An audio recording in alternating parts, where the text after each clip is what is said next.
Hello everyone, welcome to chemistry with Himanshi. तो last video chemical kinetics में हमने देखा रेट लॉ के बारे में, ऑर्डर ऑफ रिएक्शन के बारे में, रिएक्शन कांस्टेंट या जिसे रेट कांस्टेंट भी कहते हैं, स्पेसिफिक रेट कांस्टेंट के बारे में। इतना कुछ जानने के बाद अब हम इसके आगे के पार्ट पर बढ़ते हैं। उससे पहले हम क्या करने वाले हैं, थोड़ी सी मैथमेटिक्स को देखने वाले हैं जो आगे की काइनेटिक्स में यूज़ होगी। उससे क्या होगा कि जो भी बायो साइड के स्टूडेंट्स होते हैं या जिनको थोड़ा फॉर्मूले याद नहीं है, उनको क्वेश्चंस करने में इजी होगा, वो क्वेश्चन इजीली सॉल्व कर पाएंगे। तो देखिए, सबसे पहले हम करने वाले हैं क्या, integration of dx। Integration of dx का आंसर होता है आपका x, ठीक है। उसके बाद आता है इंटीग्रेशन ऑफ x की पावर n dx। इसका आंसर होता है आपके पास क्या, x की power n+1 upon n+1। Okay, आगे है dx over a minus X. यहाँ पर पावर कितनी है, 1। इसका आंसर आएगा आपके पास log, natural log a minus x of minus. अगर आपके पास पावर 1 ना होके कुछ और है जिसको हमने माना क्या, n, ठीक है, तो आपके पास इस टाइम इसका आंसर होगा क्या, 1 upon n-1 a minus x की पावर n-1। ये कब फॉर्मूला है, जब आपकी n की वैल्यू 1 के बराबर नहीं होगी। 1 होने पर कौन सा फॉर्मूला लगने वाला है, ये वाला, ठीक है। उसके बाद आगे एक और फॉर्मूला है जो आपको एज इट इज़ याद करना है, क्योंकि उसकी मैथमेटिक्स काफ़ी बड़ी है, तो आप उसे सीधे याद करोगे तो आपका टाइम ही इसमें बचने वाला है। आपके पास है sine of integration dx over a minus x v minus x. इसका आंसर होगा 1 upon a minus b log of a minus x upon b minus x, ठीक है। इतने तो अपने को कुछ फॉर्मूले याद करने हैं। उसके बाद हम लॉग सॉल्व करना सीखेंगे। जो थोड़े बहुत लॉग अपने को काम में आने वाले हैं वो लॉग सॉल्व करना सीखेंगे। तो उनमें देखो, सबसे पहले हम देखते हैं नेचुरल लॉग। नेचुरल लॉग क्या होता है, लॉग बेस ई पर जो होता है उसे बोलते हैं क्या, नेचुरल लॉग। और यदि लॉग बेस 10 पर है तो उसे सिंपल लॉग बोलेंगे। और इन दोनों के बीच में जो रिलेशन होता है वो क्या होता है कि नेचुरल लॉग को कन्वर्ट किया जाता है लॉग बेस 10 में, यदि इसको मल्टीप्लाई कर दें 2.303। आपने काफ़ी क्वेश्चनों में किया होगा ना, नेचुरल लॉग को लॉग बेस 10 में चेंज करने के लिए 2.303, वो इसी रिलेशनशिप का अपन यूज़ करते हैं। उसके बाद लॉग की कुछ प्रॉपर्टीज़ होती हैं, वो भी देखते हैं। तो वो प्रॉपर्टीज़ देखो, सबसे पहले आता है, यदि आपको क्वेश्चन में दे log a multiply by b, इसको किस तरीके से सॉल्व करना है, तो देखो इसका सॉल्यूशन होगा log a plus log b, ठीक है। अगर हम log a इंटू बी को log a plus log b बोल सकते हैं, तो अगर आपके पास क्वेश्चन में log a plus log b है तो उसको भी अपन क्या लिख सकते हैं, log a multiply by b।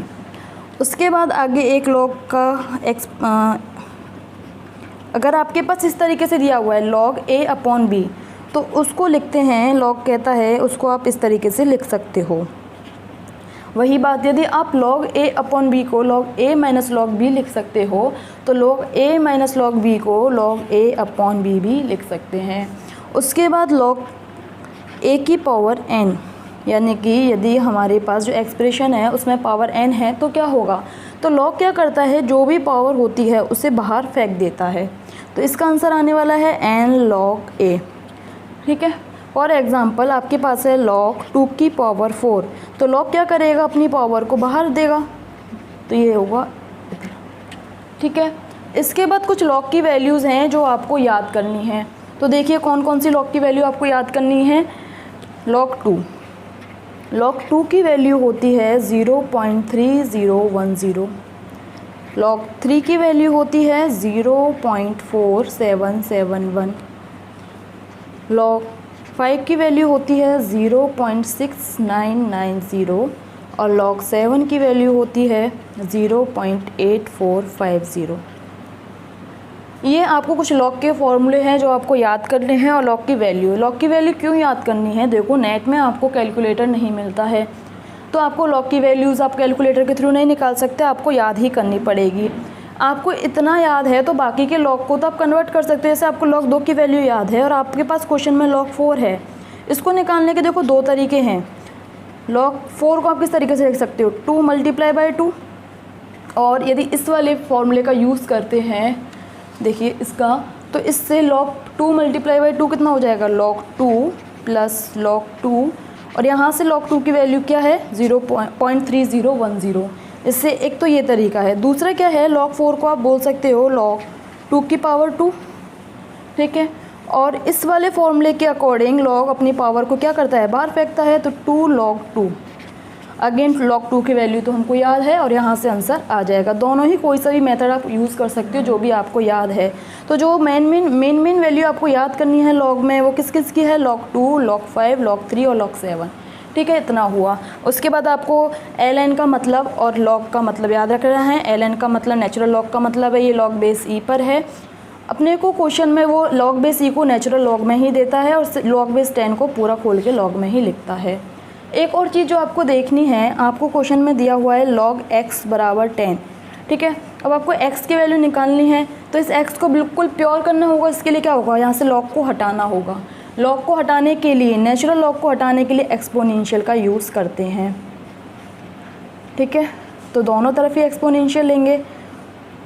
Exponential और log क्या करेंगे, एक दूसरे को कैंसिल आउट कर देंगे और अपने पास क्या आ जाएगा, x आ जाएगा, ठीक है। और यहाँ से x की वैल्यू आपके पास आ जाएगी। दूसरी बात, यदि log बेस 10 पर है, log base 10 x is equal to आपको 10 दिया हुआ है, तो बेस 10 पर हटाने के लिए आपको सिंपल एंटी लॉग लेना होता है।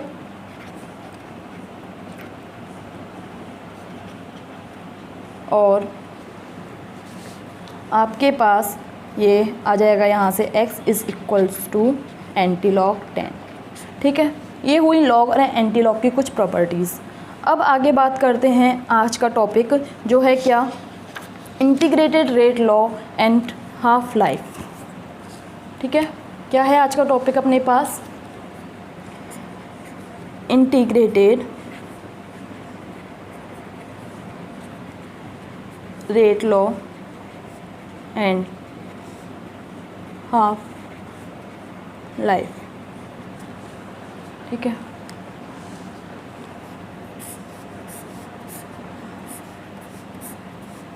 अब देखो, लास्ट क्लास में हमने देखा था कि एक रिएक्शन थी अपने पास a + 2b गिव्स 3c। तो इसके लिए हमने रेट ऑफ रिएक्शन क्या निकाला था, रेट ऑफ रिएक्शन निकाली थी रिएक्टेंट की फॉर्म में इस तरीके से,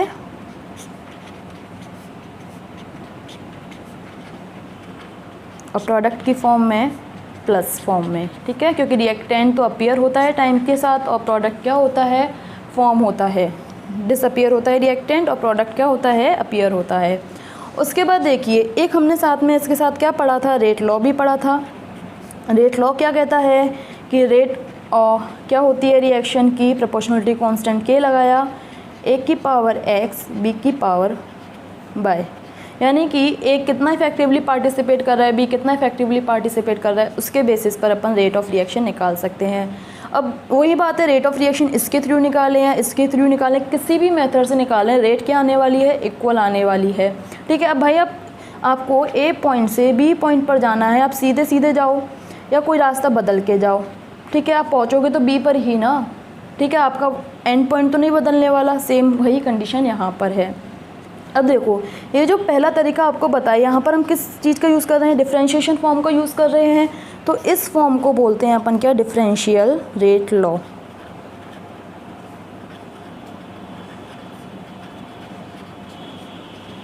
अब हमें ये रेट निकालनी है किस फॉर्म में, इंटीग्रेटेड रेट लॉ में। इसका मतलब हमको क्या करना पड़ेगा, इंटीग्रेशन करना पड़ेगा, ठीक है। तो हम एक एक करके सभी ऑर्डर्स के रिएक्शन के लिए बात करने वाले हैं। तो इसमें हम जो सबसे पहले लेने वाले हैं वो क्या लेने वाले हैं, जीरो ऑर्डर रिएक्शन। क्या लेने वाले हैं, ज़ीरो ऑर्डर रिएक्शन। अच्छा, जीरो ऑर्डर रिएक्शन का मतलब क्या हुआ, इसके लिए रेट एक्शन लॉ से यदि हमारी कोई रिएक्शन है ए कन्वर्ट हो रही है प्रोडक्ट में, तो इसके लिए अगर हम सिंपल डिफरेंशियल रेट लॉ लगाएं तो रेट ऑफ रिएक्शन क्या होगी, -dA/dt या प्रोडक्ट की फॉर्म में dP/dt, ठीक है। और यदि हम इसके लिए लगाते हैं क्या, रेट लॉ। रेट लॉ कहता है जो रिएक्शन रेट होगी वो बराबर होगी के ए की पावर 0। ये जीरो ऑर्डर रिएक्शन है, इसका मतलब जीरो का मतलब क्या है, रिएक्टेंट की कंसंट्रेशन पर वो डिपेंड नहीं करेगी। तो यहाँ से एक पॉइंट तो ये निकल के आता है कि जीरो ऑर्डर जो रिएक्शन होती है उसकी रेट जो है वो रिएक्टेंट की कंसंट्रेशन पर डिपेंड नहीं कर रही है। इसको सॉल्व करते हैं तो रेट इज इक्वल टू क्या आने वाला है, के आने वाला है, क्योंकि किसी की भी पावर 0 की वैल्यू क्या होती है, 1 होती है।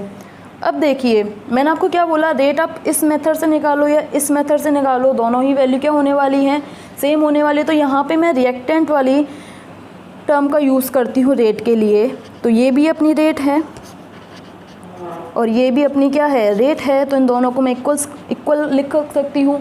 इंटीग्रेटेड रेट लॉ को करने के लिए हमें क्या करना पड़ता है, separation of variables, separation of variables, ठीक है। अब यहाँ पे करा सेपरेशन, तो देखिए आपके पास यहाँ दो वेरिएबल कौन से हैं, एक तो कंसंट्रेशन का वेरिएबल है, एक टाइम का वेरिएबल है। तो इनको अलग अलग कर देते हैं बिल्कुल इस तरीके से। अब क्या करेंगे, इंटीग्रेशन करेंगे, दोनों ही साइड इंटीग्रेशन होगा। मैथ में कोई भी अगर हम ऑपरेशन लगाते हैं तो वो दोनों साइड ही ऑपरेट करते हैं, a इंटू डी टी।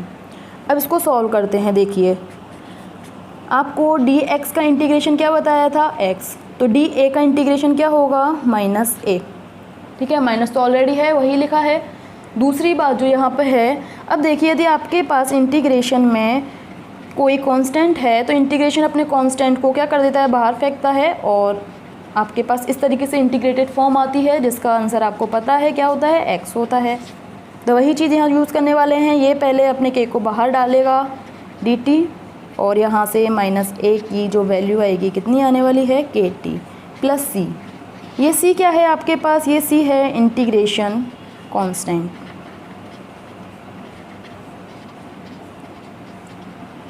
देखिए यदि आपके पास इंटीग्रेशन में लिमिट दी हुई होती कि आपका इनिशियल पॉइंट क्या है और फाइनल पॉइंट क्या है, जिसको अपन इधर लिखते हैं, यहाँ लिखते हैं लोअर लिमिट यानी कि शुरुआत वाला पॉइंट, तो यहाँ लिखते हैं अपर लिमिट। तो उस केस में आपको कोई भी इंटीग्रेशन कांस्टेंट नहीं लगाना होता। लेकिन आपके पास लिमिट नहीं दी हुई है तो उसकी जगह पे आप लिखते हो क्या, इंटीग्रेशन कांस्टेंट। अब हम कोई भी फॉर्मूला डिराइव करते हैं तो उसमें कोई भी अननोन वैल्यू नहीं रखते हैं, लेकिन यहाँ सी आपका क्या हो गया, अननोन हो गया। तो यहाँ करने वाले हैं हम सी की वैल्यू को डिराइव। तो देखिए मैं बात करती हूँ t बराबर 0 पर। t बराबर 0 पर आपकी कंसंट्रेशन कितनी है, a की वैल्यू a0 के बराबर है। इनिशियल कंसंट्रेशन जिसको हम a लिख सकते हैं, मानना कि शुरुआत में मेरे पास रिएक्टेंट कितना है, a है। तो अब इस फॉर्मूले का जब मैं यूज़ करूँगी तो यहाँ पर a की जगह पर क्या आने वाला है, स्मॉल a, जो शुरुआत में इनिशियल में रिएक्टेंट की कंसंट्रेशन है। t इज इक्वल टू 0 आने वाला है और यहाँ से आपकी c की वैल्यू आएगी। तो देखिए यहाँ आपके पास आने वाला है minus a is equals to k into 0 plus c minus a is equal to c। c की वैल्यू आपके पास कितनी आई है, माइनस a आई है। इसको उधर पुट करेंगे तो माइनस a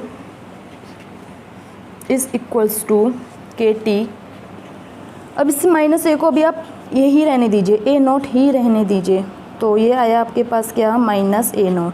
इसको सिंप्लीफाई करके लिखते हैं तो a0 आपका इधर आएगा इस तरीके से, ठीक है। ये हुआ। अब देखिए अपनी रिएक्शन क्या थी, एक कन्वर्ट हो रहा था किसमें, प्रोडक्ट में। t इज इक्वल टू 0 पर इसकी पूरी की पूरी कंसंट्रेशन बाकी थी a0 पर, प्रोडक्ट बिल्कुल भी नहीं बना था। t टाइम बाद इसकी जो कंसंट्रेशन है, इसके कुछ मोल कंज्यूम हुए होंगे तो वो a0 में से माइनस होने वाले हैं। हमने माना वो कितने मोल कंज्यूम हुए हैं, x। लेकिन यदि यहाँ कोई स्टाइक्योमेट्री फैक्टर दिया होता, ठीक है, तो कितने मोल कंज्यूम होते, म्यू एक्स। तो ये आप ध्यान रखना, क्वेश्चन में आपके पास ये सिंपल रिएक्शन है या स्टाइक्योमेट्री फैक्टर है, ठीक है। और जितने मोल यहाँ बनेंगे कंज्यूम होंगे उतने मोल प्रोडक्ट के अपने को मिलने वाले हैं। इस कंसंट्रेशन को जो टी टाइम पर है उसे बोलते हैं 80, जिसे हमने इक्वेशन में लिखा है किसके बराबर, ए के बराबर। ये किसके बराबर आ गया आपका, ए नॉट माइनस एक्स के। तो यहाँ से ए नॉट माइनस ए की यदि आप वैल्यू निकालते हो तो किसके बराबर आएगी, एक्स के। इस एक्स को अपन यहाँ पुट करते हैं, X is equals to K T और K T is equals to x.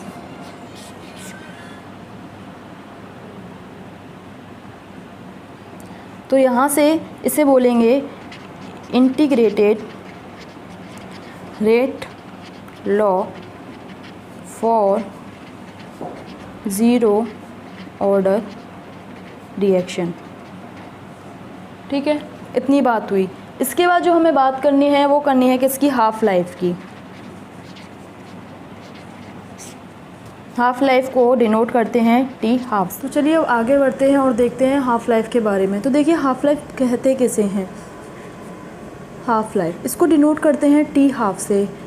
देखो हाफ लाइफ वो टाइम होता है जिस पर रिएक्टेंट की जो रिमेनिंग कंसंट्रेशन है एट टाइम टी वो हो जाती है रिएक्टेंट की इनिशियल कंसंट्रेशन के जस्ट हाफ। इसका मतलब रिएक्टेंट की कंसंट्रेशन जो इनिशियल कंसंट्रेशन है उसको जस्ट हाफ होने में जो टाइम लगने वाला है उसको बोलते हैं हाफ लाइफ। अब ये हाफ लाइफ निकालते हैं हम किसके लिए, जीरो ऑर्डर रिएक्शन के लिए। जीरो ऑर्डर रिएक्शन के लिए इंटीग्रेटेड रेट इक्वेशन आपके पास आई थी K T is equals to x.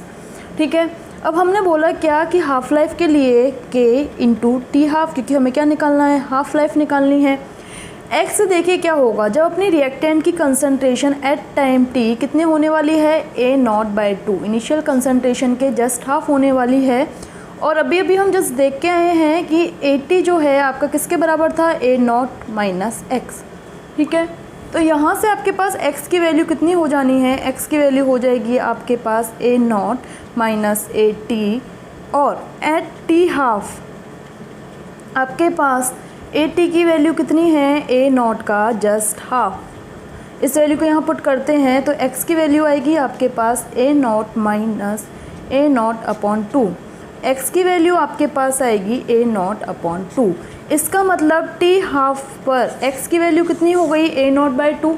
इसको पुट करेंगे इस इक्वेशन में तो देखिए यहाँ से x की वैल्यू आपने पुट की ए नॉट बाई टू, यहाँ से टी हाफ की वैल्यू आपके पास आएगी ए नॉट बाई टू के। इसका मतलब जीरो ऑर्डर रिएक्शन के लिए हाफ लाइफ जो है इनिशियल कंसंट्रेशन का 1/2 के गुना होती है। ये हुई half life of zero order reaction. ठीक है, इतनी हमने बात कर ली किसके बारे में, जीरो ऑर्डर रिएक्शन के बारे में। देखिए जीरो ऑर्डर रिएक्शन में एक बात और याद रखना, यदि हम टी 100% निकालना चाहें कि जीरो ऑर्डर रिएक्शन को कंप्लीट होने में कितना टाइम लगेगा, तो इसको कंप्लीट होने में लगता है टी हाफ का जस्ट डबल टाइम। इसको आप निकाल भी सकते हो, कैसे, देखिए जीरो ऑर्डर रिएक्शन के लिए इंटीग्रेटेड रेट इक्वेशन थी K T is equals to X, अपने को निकालना है टी 100%।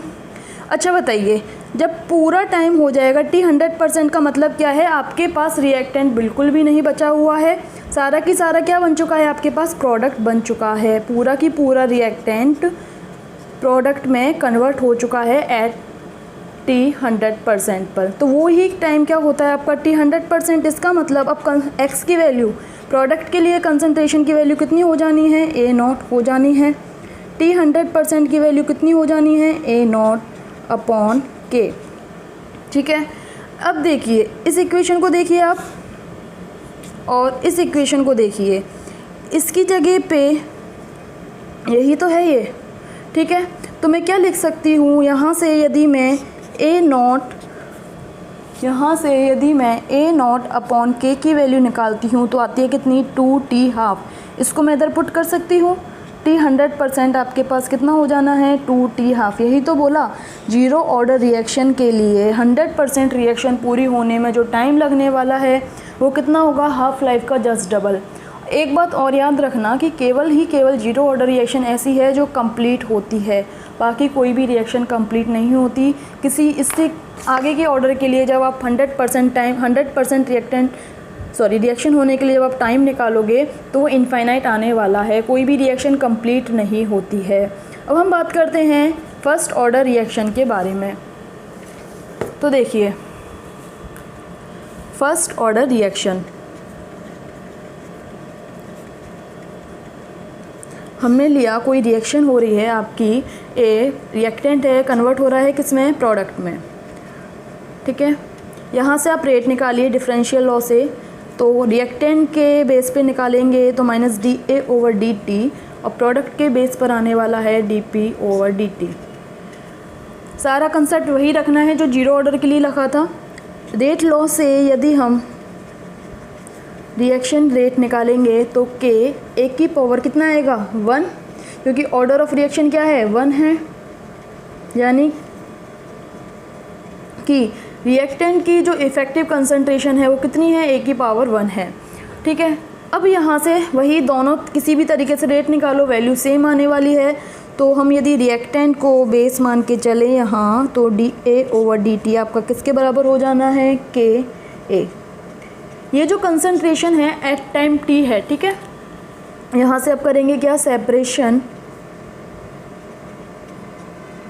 Of variables. तो कितने वेरिएबल हैं, 2 हैं, एक कंसंट्रेशन का वेरिएबल है, एक टाइम का। करिए यहाँ से सेपरेट, ये होने वाला है अब आपके पास सारे कंसंट्रेशन वाले वेरिएबल एक साइड ले लिए, सारा टाइम का वेरिएबल एक साइड ले लिया। के कांस्टेंट है, आप किसी भी साइड इसको ले सकते हैं। अब करेंगे क्या, इंटीग्रेशन, दोनों ही साइड करेंगे इंटीग्रेशन।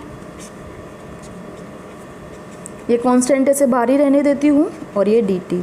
अच्छा, आपको जब मैथमेटिक्स बताई थी, सिंपल मैथमेटिक्स जो यूज़ होने वाली है, उसमें डी एक्स ओवर एक्स की पावर 1 जब थी, उसका आपको इंटीग्रेशन बताया था लॉग ऑफ एक्स, ठीक है। तो इसका इंटीग्रेशन आपके पास होगा लॉग ऑफ ए, और इसका इंटीग्रेशन आपके पास होगा k into t plus integration constant सी।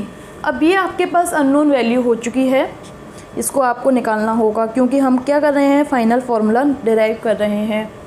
तो अब देखिए यहाँ से t इज इक्वल टू 0 पर ए की वैल्यू, कंसंट्रेशन की वैल्यू रिएक्टेंट की किसके बराबर होगी, इनिशियल कंसंट्रेशन के बराबर होगी। पुट कीजिए, minus log A not is equals to के इंटू 0 प्लस सी, ठीक है।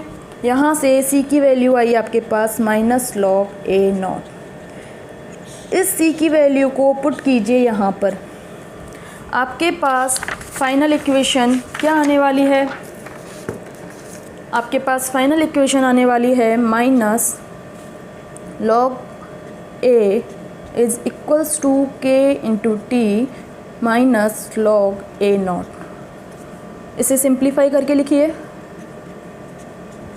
इस तरीके से होगा। अब देखिए ये क्या है, log A minus log B, क्या है, log A minus log B. इसको किस तरीके से लिख सकते हैं, log A upon B, mathematics में सीखा था, तो उसी तरीके से लिखेंगे log A upon B is equals to के इंटू टी, ठीक है।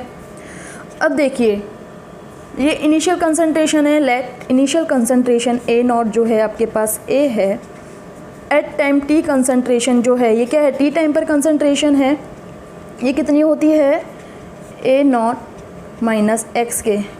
याद है ना, देखो नहीं है तो हम एक बार फिर से देख लेते हैं। रिएक्शन थी, ए कन्वर्ट हो रहा है प्रोडक्ट में,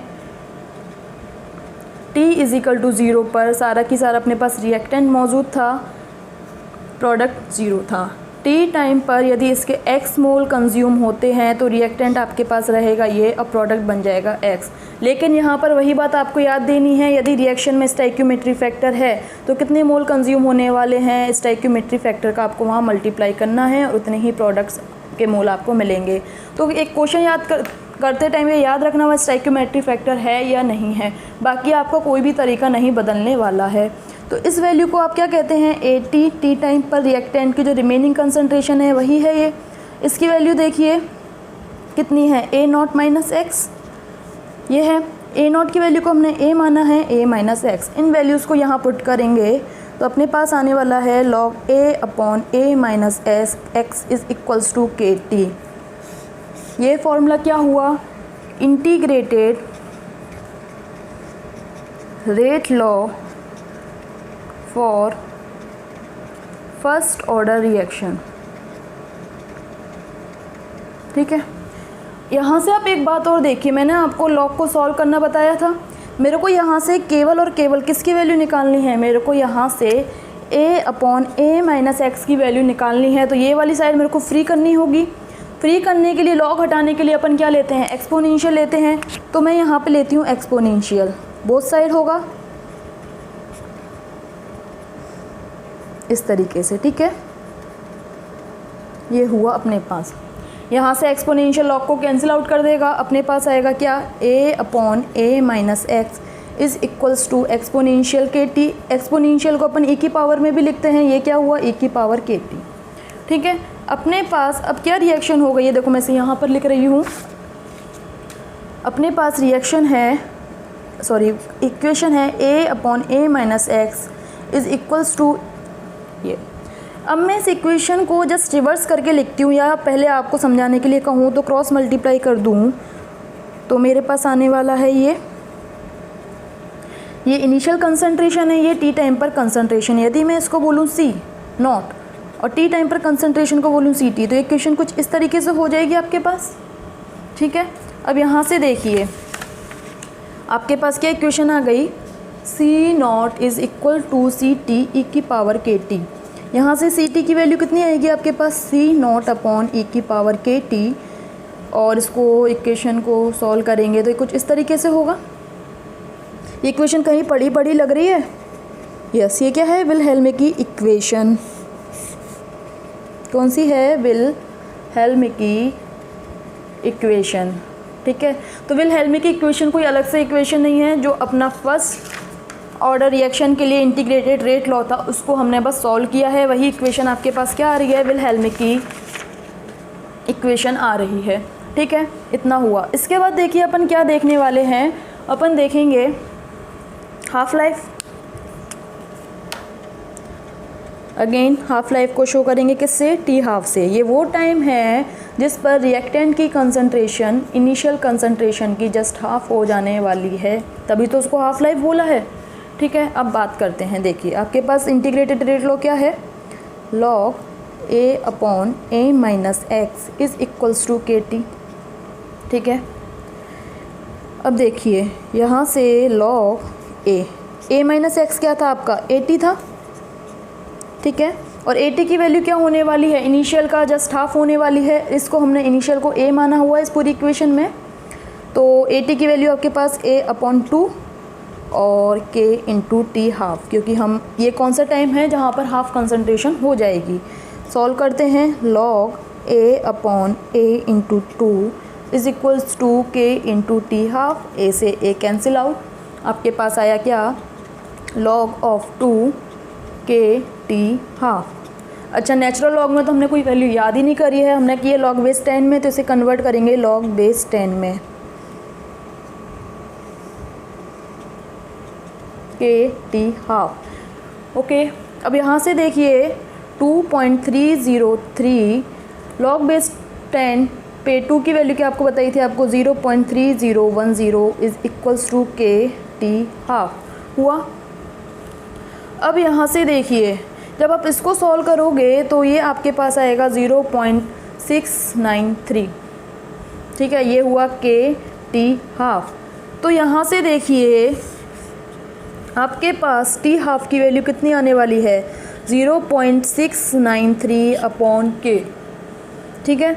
ये हुई फर्स्ट ऑर्डर रिएक्शन के लिए हाफ लाइफ की बात। देखो फर्स्ट ऑर्डर रिएक्शन का हाफ लाइफ क्या कंसंट्रेशन पर डिपेंड कर रहा है, नहीं कर रहा है। तो यदि आपको टी हाफ पूछे फर्स्ट ऑर्डर रिएक्शन के लिए किसी भी कंसंट्रेशन पर, तो वो पूरी रिएक्शन के लिए सेम रहने वाला है, ठीक है। अब देखो जैसे आपने टी हाफ निकाला ऐसे आप टी 1/4 भी निकाल सकते हो, टी 3/4 भी निकाल सकते हो, कुछ भी निकाल सकते हैं अब तो हम, क्योंकि अब हमें क्या पता है, कंसेप्ट पता है इस चीज़ का, ठीक है।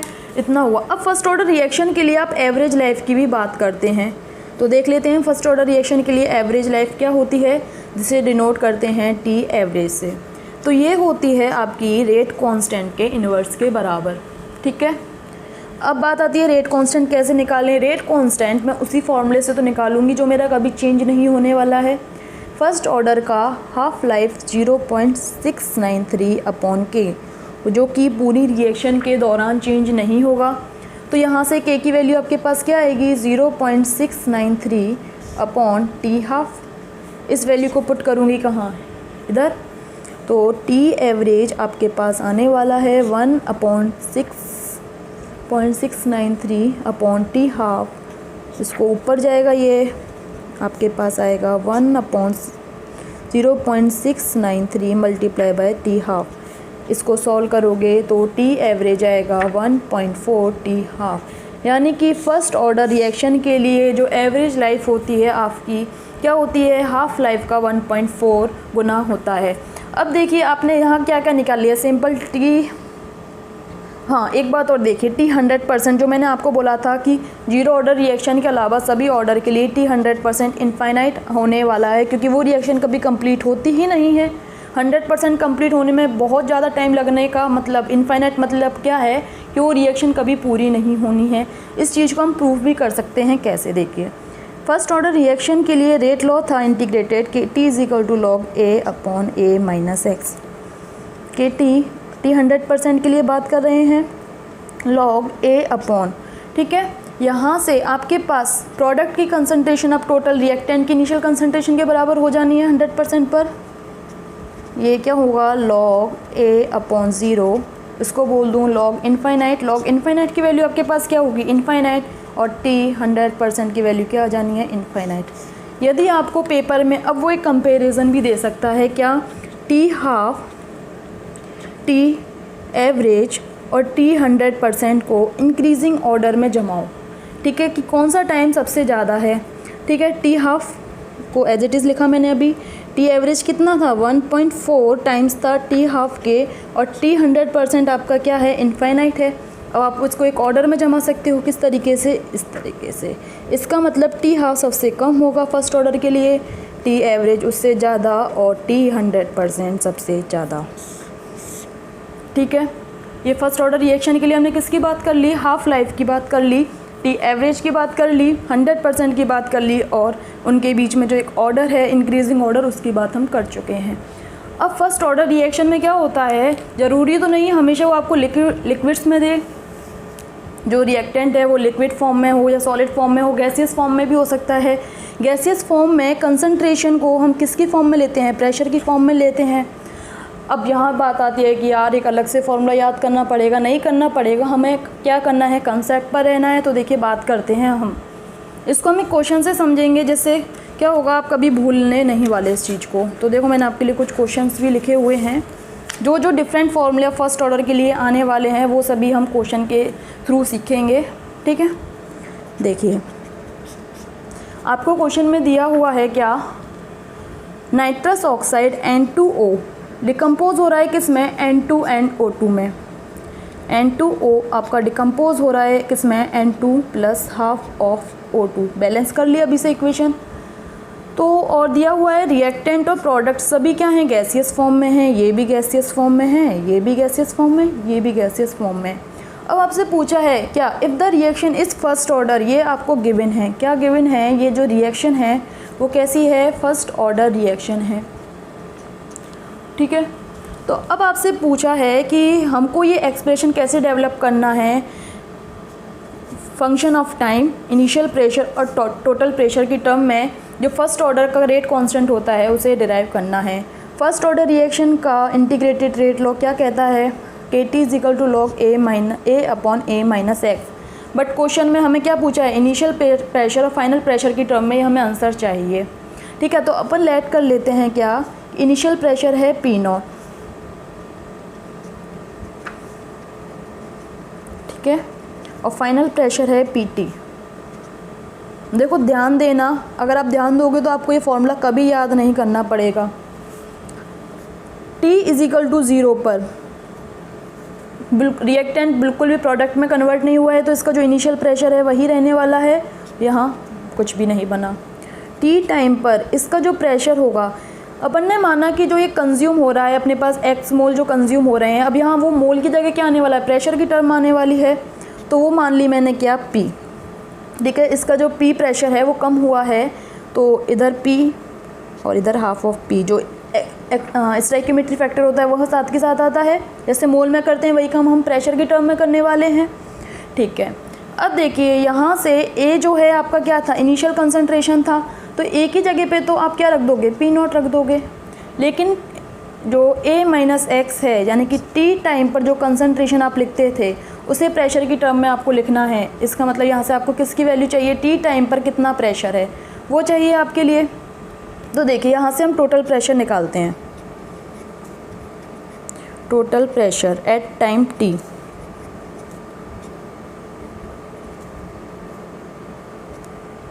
जिसको डिनोट किया किससे, पीटी से। डाल्टन क्या कहता है कि जो अपना टोटल प्रेशर होता है गैस का, जितने भी उसमें गैसियस हैं उनके पार्शियल प्रेशर को जोड़ दें तो उसके बराबर होता है। तो मैं इन सबको जोड़ दूं तो ये किसके बराबर आएगा,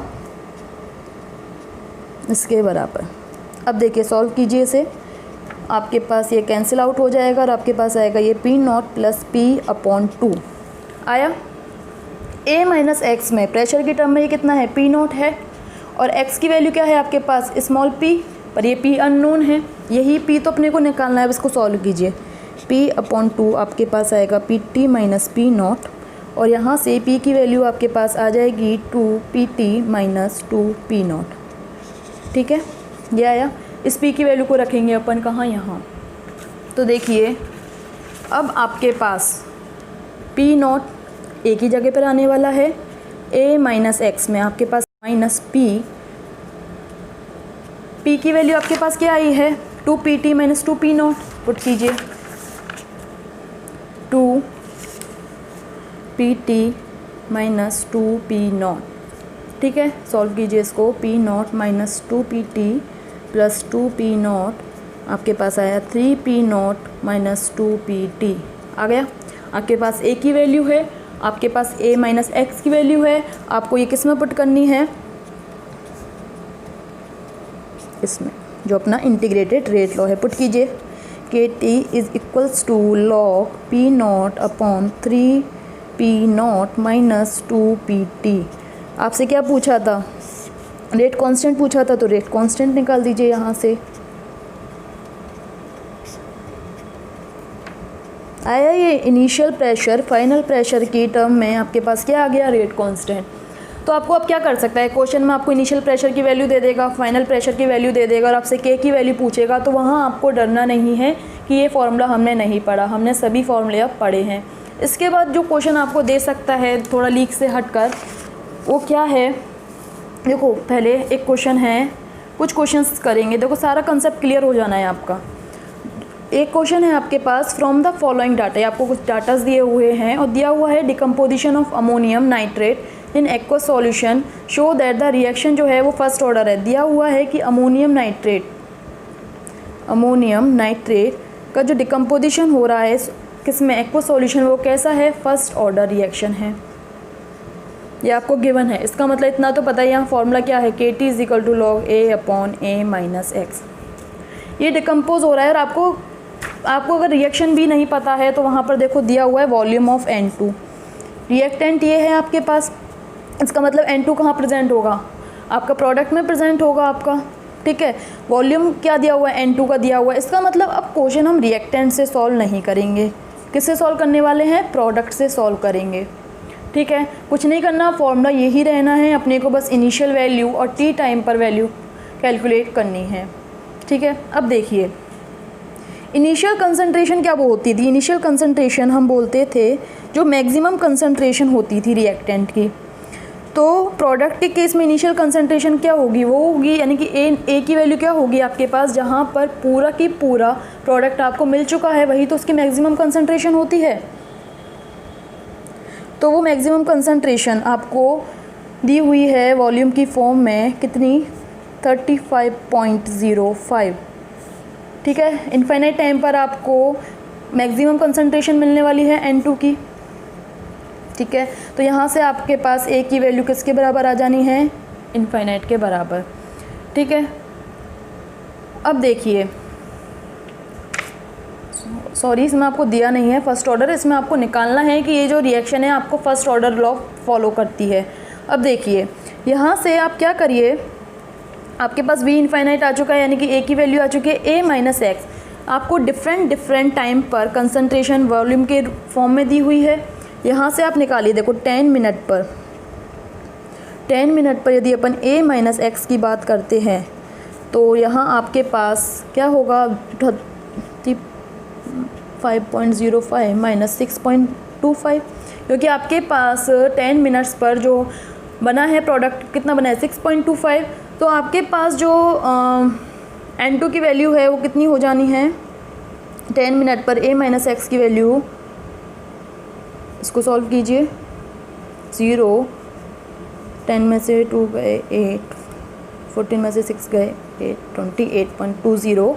यहाँ आपको लिखना है सीसी में है ये पूरा काम, ये भी सीसी में है, ठीक है। अब यहाँ से आप निकालिए, ये चीज़ें आपके पास आ गई, यहाँ से के टी की वैल्यू निकालिए, के टी की वैल्यू आपके पास हो जाएगी log B infinite upon B infinite minus B T, T time पर हुआ ये, टी टाइम पर N2 की कितनी कंसनट्रेशन है उसको हमने माइनस करके तभी तो a माइनस एक्स निकाला है।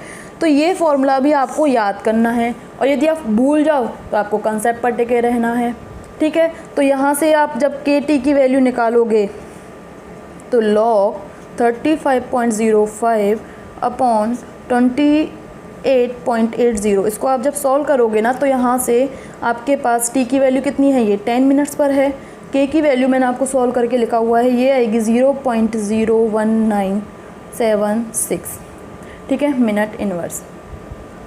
ये तो भी हुआ केवल एक टाइम टी के लिए 10 मिनट्स के लिए। अब आप यही काम करने वाले हो सेम एज इट इज़ किसके लिए, 15 मिनट के लिए। 15 मिनट के लिए आप क्या निकालिए, a माइनस एक्स की वैल्यू निकालिए, निकालोगे क्या आएगा 35.05 माइनस 9.00, तो यहाँ से आपके पास आएगा 0.5, 15 में से 9 माइनस कीजिए तो आपके पास आएगा 6, ये ठीक है। अब यहाँ से आप के टी की वैल्यू निकालिए, तो अगर ये यहाँ से के टी की वैल्यू करके फिर आप के की वैल्यू निकालोगे, वो भी आपके पास क्या आने वाली है 0.01976। इस तरीके से आप अलग अलग टाइम पर क्या निकालोगे, के की वैल्यू निकालोगे और वो सेम आती है। इस के को निकालने के लिए आपने किस फॉर्मूले का यूज़ किया, फर्स्ट ऑर्डर रिएक्शन का। किसी भी ऑर्डर की रिएक्शन के लिए उसका रेट कांस्टेंट क्या होता है, रेट कांस्टेंट ही क्यों बोल रहे हैं, वो कांस्टेंट है पूरी रिएक्शन के लिए। अगर आपके पास हर एक प्रोसेस को करने के बाद हर बार करने के बाद के की वैल्यू सेम आती है, फर्स्ट ऑर्डर लॉ को फॉलो कर रहे हैं, अब एक जो फॉर्मूला लगा रहे हैं फर्स्ट ऑर्डर का निकाल रहे हैं, तो वो रिएक्शन क्या फॉलो करेगी, फर्स्ट ऑर्डर फॉलो करेगी। अब आप आगे करके देखना के की वैल्यू सबके लिए सेम आएगी, तो हम कह पाएंगे क्या कि ये रिएक्शन कौन सा ऑर्डर फॉलो करती है, फर्स्ट ऑर्डर फॉलो करती है। देखो मेरा यहाँ पर जो इंटेंशन था आपको ये क्वेश्चन सॉल्व कराना नहीं था, ये फॉर्मूला याद कराना था, ठीक है। फॉर्मूला याद करना, और नहीं हो तो आप कंसेप्ट पर टिके रहना, ठीक है। आपको दो चीज़ सिखा दी हैं अभी तक, फर्स्ट ऑर्डर में जो डिफरेंट हटके थी प्रेशर की फॉर्म में, वॉल्यूम की फॉर्म में। उस क्वेश्चन नेक्स्ट क्वेश्चन अपन देखते हैं, क्या दिया हुआ है, 5 ml of ethyl acetate was added to a flask containing 100 ml of 0.1 HCl। यानी कि आपके पास एक बीकर में पहले से 100 ml HCl मौजूद है जिसकी मोलरिटी कितनी है 0.1 m है, और उसके साथ आपने ऐड किया है 5 ml ऑफ एथाइल एसीटेट, ठीक है, एसीटेट। ये आपके पास क्या बन गया, रिएक्शन मिक्सचर बन गया। उसके बाद क्वेश्चन में कहा हुआ है ये जो रिएक्शन मिक्सचर बना है आपके पास, उसको placed in a thermostat maintain at 30 degree centigrade. Thermostat में रखा कि इस रिएक्शन मिक्सचर का टेम्परेचर 30 डिग्री सेंटीग्रेड आपके पास रहे। उसके बाद दिया हुआ है 5 ml of the reaction mixture was withdrawn at different intervals of time and after chilling titrated against a standard alkali. इसके बाद हमने इसमें से इसका 5 ml बाहर निकाला एक फ्लास्क में, और उसको हमने टाइट्रेट किया किसके अगेंस्ट, एल्कली के अगेंस्ट हमने इसे टाइट्रेट किया। और टाइट्रेट करने के बाद जो आपको स्टैंडर्ड वैल्यूज़ दी हुई हैं वो दी हुई हैं ये, और पूछा है आपसे कि hydrolysis of ethyl acetate first order reaction है। किसी भी रिएक्शन का फर्स्ट ऑर्डर सेट करने के लिए जो फॉर्मूला है वहाँ से के की वैल्यू निकालिए, और सभी टाइम इंटरवल्स पे यदि के की वैल्यू सेम आती है तो कैसा होगा, फर्स्ट ऑर्डर रिएक्शन होगा, क्योंकि किसी भी ऑर्डर की रिएक्शन के लिए उसका रेट कांस्टेंट क्या होता है, फिक्स होता है। अब बात आती है कि हमारे को फॉर्मूला क्या पता है फर्स्ट ऑर्डर के लिए, K T is equal to log A upon A minus X. यहाँ काम किस में दिया हुआ है, वॉल्यूम में दिया हुआ है, तो किस तरीके से करेंगे देखिए। पहले इस क्वेश्चन को पूरा अच्छे से अपन समझते हैं, ठीक है। आपके पास दिया हुआ है इथाइल एसीटेट का हाइड्रोलिसिस करते हैं। इथाइल एसीटेट क्या होता है, CH3 COOC2H5 इसका हाइड्रोलिसिस किया।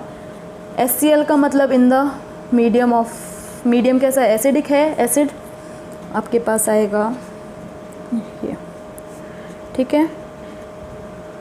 इसका मतलब क्या होता है कि यहाँ जो H पॉजिटिव है किस तरीके से वर्क कर रहा है, एज ए कैटालिस्ट वर्क कर रहा है, और कैटालिस्ट की concentration through out the reaction क्या रहती है, कांस्टेंट रहती है, ठीक है। अब यहाँ कुछ और चीज़ें देखते हैं कि T = 0 पर इथाइल एसीटेट आपका पूरी तरीके से मौजूद होगा, लेट ए, ये आपके पास बिल्कुल भी नहीं बने हैं। T टाइम पर इसके x मोल यदि हम कंज्यूम मानते हैं तो x मोल इनके प्रोड्यूस होंगे, और T 100% पर यानी कि T इनफाइनाइट जो कि कभी होता नहीं है, इसकी कंसंट्रेशन 0 हो जाएगी, और ये इनकी कंसंट्रेशन जो होगी बिल्कुल जो रिएक्टेंट है उसके बराबर हो जानी है, ठीक है। इतनी बात हुई।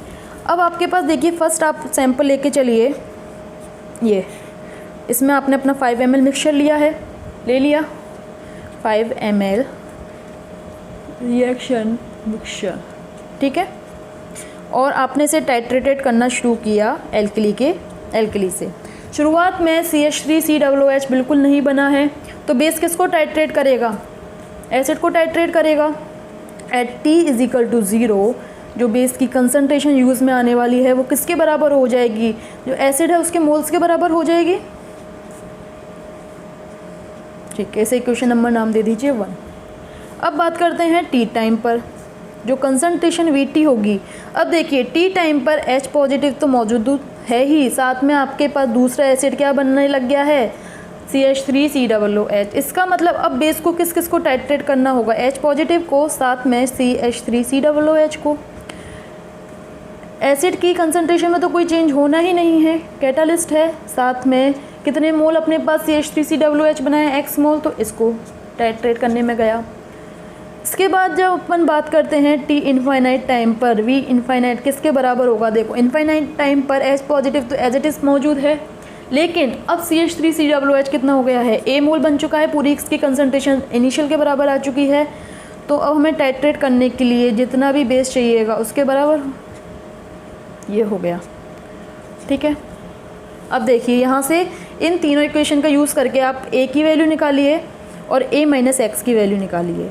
A की वैल्यू के लिए मैं क्या करूँ, इक्वेशन नंबर 3 में से इक्वेशन नंबर 1 को माइनस कर दूँ, कैसे आएगा, V इनफाइनाइट माइनस V0 कर दूँ तो मेरे पास क्या आएगा, A, ठीक है। ये किस तरीके से आया, equation number 3 minus equation number 1, okay.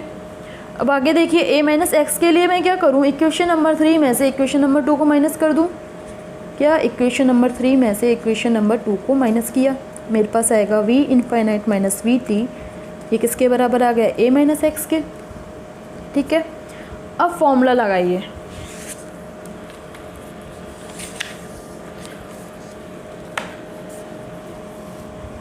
आपके पास फॉर्मूला है KT = log A/A - x। यहाँ पर A और A - x की वैल्यू आप निकाल चुके हो, पुट कीजिए इस तरीके से। ये आपका नया फॉर्मूला बन चुका है फर्स्ट ऑर्डर रिएक्शन के लिए। अब आपको फर्स्ट ऑर्डर रिएक्शन है या नहीं है उसके लिए क्या करना है, अलग अलग टाइम इंटरवल पर K की वैल्यू निकालिए।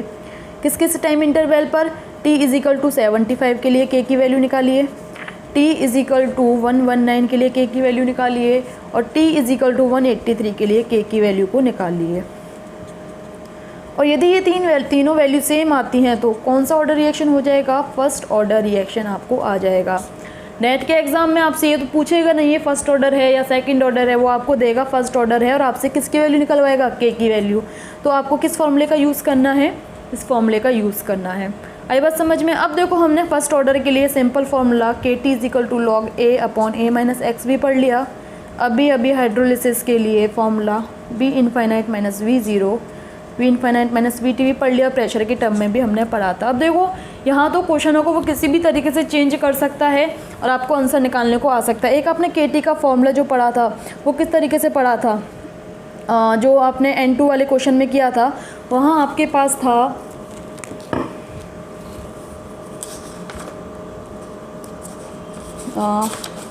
V infinite upon V infinite minus V T. देखो मुझे फॉर्मूले नहीं रहते याद, मैं साथ के साथ डिराइव करती हूँ। अब आप अपना देख लीजिए, आपको फॉर्मूले याद रखने हैं कि आपको कंसेप्ट पर टिके रह के फॉर्मूले बनाने हैं, चॉइस आपकी है। ठीक है, ये हो गया अपना। यहाँ से आपने ये सारी कुछ चीज़ सीख ली। उसके बाद आपको कुछ और चीज़ें भी याद रखनी है। वो क्या कि रेडियो डिसइंटीग्रेशन जितने भी होते हैं वो सभी फर्स्ट ऑर्डर रेट लॉ को फॉलो करते हैं। आपने फॉर्मूला पढ़ा होगा ना, रेडियो एक्टिविटी में n is equal to N not T की पावर माइनस लैम्बडा टी। ये क्या है, फर्स्ट ऑर्डर रिएक्शन के लिए ही तो है, c is equal to C not A की पावर माइनस के टी। इसी तरीके से दिख रहा है। सारे की सारे रेडियो एक्टिव डिसइंटीग्रेशन कैसे होते हैं, फर्स्ट ऑर्डर होते हैं। तो आप फर्स्ट ऑर्डर रिएक्शन का यूज़ करके वहाँ से लैम्बडा की वैल्यू भी निकाल सकते हो। लैम्बडा की वैल्यू कितनी आएगी, 0.693 अपॉन टी हाफ। वहाँ से आप n की वैल्यू भी निकाल सकते हो, n नॉट की वैल्यू भी निकाल सकते हो, किसी की भी वैल्यू निकाल सकते हो।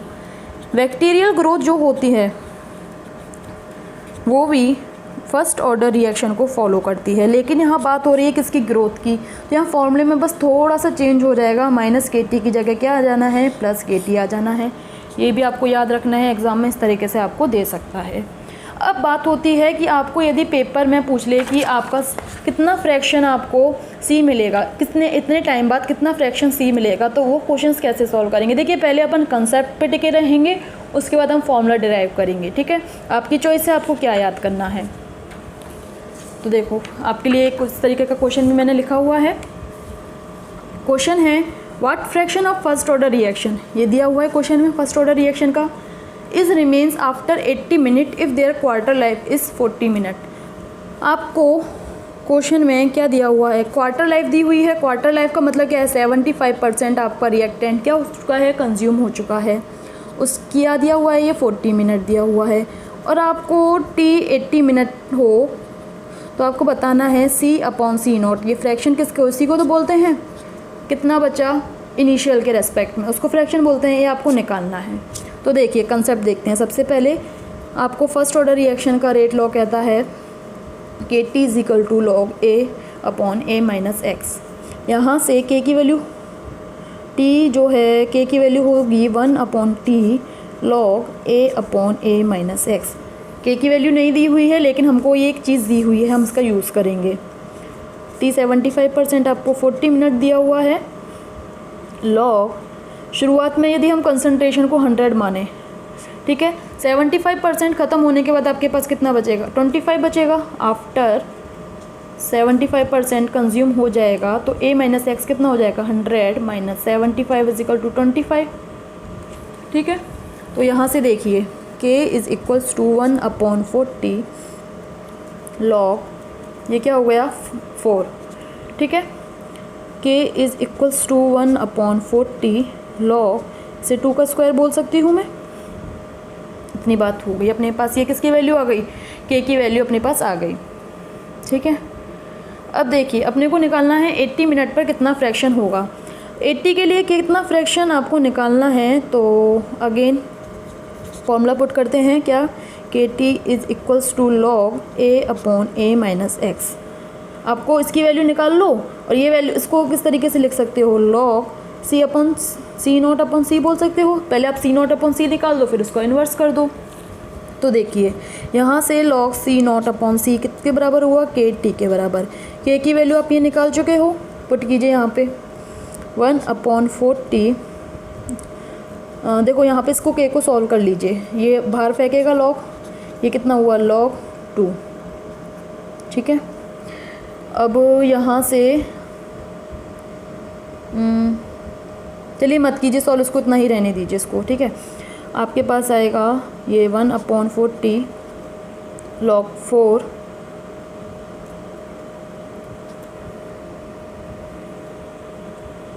इंटू 80 आया। टाइम कितना है आपके पास 80, ये गया 2 टाइम्स। ठीक है,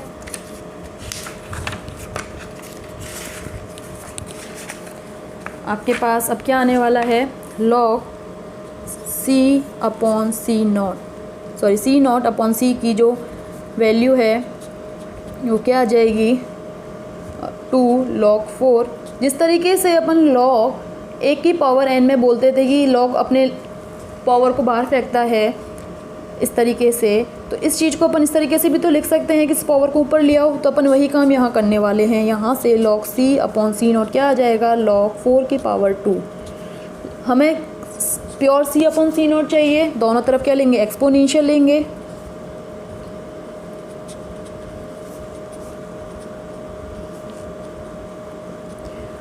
ठीक है, ये क्या होगा, यहाँ से आपको फ्री होके मिल जाएगा।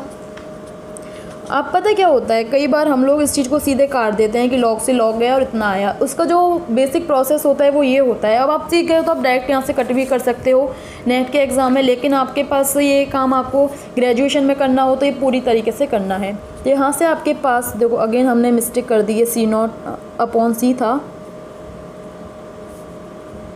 तो c not upon c is equals to 16, पर हमको चाहिए क्या, c अपॉन c नॉट, ये कितना हो जाएगा 1 अपॉन 16। ये हुआ कंसेप्ट के बेस पे। ठीक है, अब हम बात करते हैं फॉर्मूले की। मैं आपको कह रही थी ना, मैं आपको एक क्लास में फॉर्मूला बताऊंगी।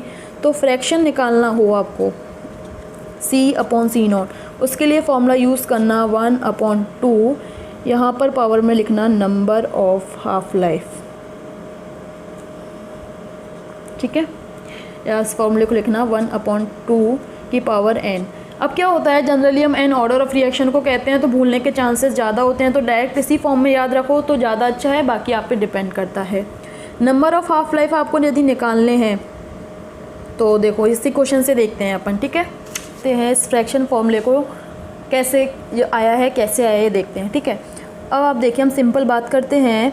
t 75% क्या होता है, 1 upon k log a upon a minus x.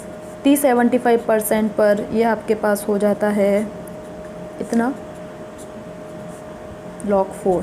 ठीक है, t 75% आपके पास कितना हो गया, आपके पास ये हो गया 1 अपॉन k log ऑफ 2 का स्क्वायर। log अपने पावर को बाहर फेंकने वाला है, फेंक दिया भाई इसने। यहाँ से log ऑफ 2 की वैल्यू निकालिए। log ऑफ 2 की वैल्यू आपके पास आएगी कितनी, k इंटू t 75% अपॉन 2। ठीक है, अब बात करते हैं t 50% की। t 50% का फॉर्मूला आपके पास कितना होता है, log of 2 upon k। log of 2 की वैल्यू पुट कीजिए, k अपॉन 2 t 75%। ठीक है, और साथ में 1 अपॉन k, k से k cancel out. t 50% is equals to होगा 1 अपॉन 2 t 75%, यानी कि t 50% जो होता है t 75% का क्या होता है, 1/2 होता है। यहाँ से देखो ये फॉर्मूला भी मान लो इस चीज़ को, और नहीं याद रहे तो साथ के साथ डिराइव कीजिए। ठीक है, अब बात देखिए, अपने पास क्वेश्चन में t 75% की वैल्यू दी हुई है 40 मिनट्स, तो t हाफ का टाइम कितना हो जाना है, t 50% कितना हो जाएगा, 40 अपॉन 2 इज़ इक्वल्स टू कितना, 20 मिनट्स। टोटल टाइम आपको जो दिया हुआ है जिसमें आपको फ्रैक्शन निकालना है वो टाइम दिया हुआ है 80 मिनट। ठीक है, तो टोटल हाफ लाइफ आपके पास कितनी आ गई, 80 upon 20 is equals to 4। Formula क्या था, c अपॉन c नॉट का 1 अपॉन 2 की power number of half life. तो यहाँ से आएगा 1 अपॉन 2 की power 4 is equals to 1 upon 16। तो आप डायरेक्ट फार्मूला भी याद कर सकते हो फर्स्ट ऑर्डर रिएक्शन के लिए। यदि आपको फ्रैक्शन निकालना है तो उसका फॉर्मूला होगा 1 अपॉन 2 इनकी power number of half life. तो आज हमने पूरा जीरो ऑर्डर रिएक्शन के बारे में जाना, पूरी तरीके से फर्स्ट ऑर्डर रिएक्शन के बारे में जाना, उसकी एक फॉर्मूले के बारे में किस तरीके से आता है वो जाना, फ्रैक्शन के बारे में जाना। नेक्स्ट वीडियो में हम बात करने वाले हैं सेकेंड ऑर्डर रिएक्शन के लिए सारी बातें। उसके बाद हमने जितना भी पढ़ा है उसको जनरलाइज़ करेंगे एक सिंपल से फॉर्मूले में, कि पेपर में मुझे बस एक ही फॉर्मूला याद करना पड़े, वहाँ मैं बस n की वैल्यू को पुट करती जाऊँ और मेरे को सारे आंसर मिल जाएँ। तो वो हम नेक्स्ट वीडियो में देखेंगे। तब तक आप ये सारे क्वेश्चन सॉल्व कीजिए और अच्छे से पढ़िए। मिलते हैं नेक्स्ट वीडियो में, तब तक के लिए बाय।